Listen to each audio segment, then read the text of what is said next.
নতুন সরকার 2026 2026-এ এলো নতুন সরকার, যা পশ্চিমবঙ্গে বিরলতম অবিশ্বাস্য গণতন্ত্রের উত্থান। বাংলার বাঘ আশুতোষ নয়, শ্যামাপ্রসাদের মতাদর্শের উপর বিকৃত ইতিহাসের ঘটে গেল ইতি। এখন দেখার বর্তমান সরকার পারবে কি শ্যামাপ্রসাদের আদর্শের দিতে পুনঃপ্রতিষ্ঠা। আজ বাংলা শিক্ষায়, শিল্পে আর স্বাস্থ্য ব্যবস্থায় প্রাপ্ত হয়েছে শেয়ালের দশা।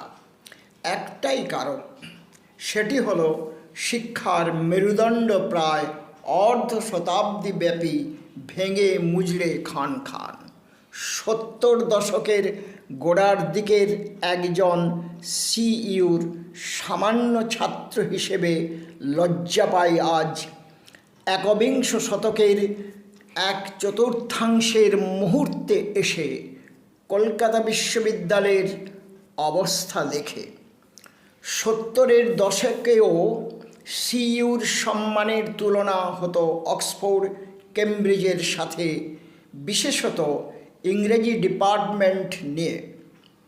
বাংলা বিভাগও কোনো অংশে ছিল না কম। কলেজ স্ট্রিট ক্যাম্পাসে, বিজ্ঞান বিভাগের রাজাবাজার ক্যাম্পাস, বালিগঞ্জ ক্যাম্পাসও মূর্ত ছিল স্বমহিমায় নকশাল আমলের হুজ্জুতি সত্ত্বেও। 80-র দশক হতে সারা বঙ্গে ডুবতে শুরু করল শিক্ষার সুবর্ণ যুগের আদিত্য। কলকাতা বিশ্ববিদ্যালয়ের সাথে বঙ্গের আরও সব নামি দামি শিক্ষায়তনগুলি এ মুহূর্তে আজ পরিপূর্ণভাবে পঙ্কে নিমজ্জমান। শুনতে পাচ্ছ কি বর্তমান সরকারের কর্ণধার? তুমি না বিদ্যাসাগরের মেদিনীপুরের মাটিতে লভিছ জনম?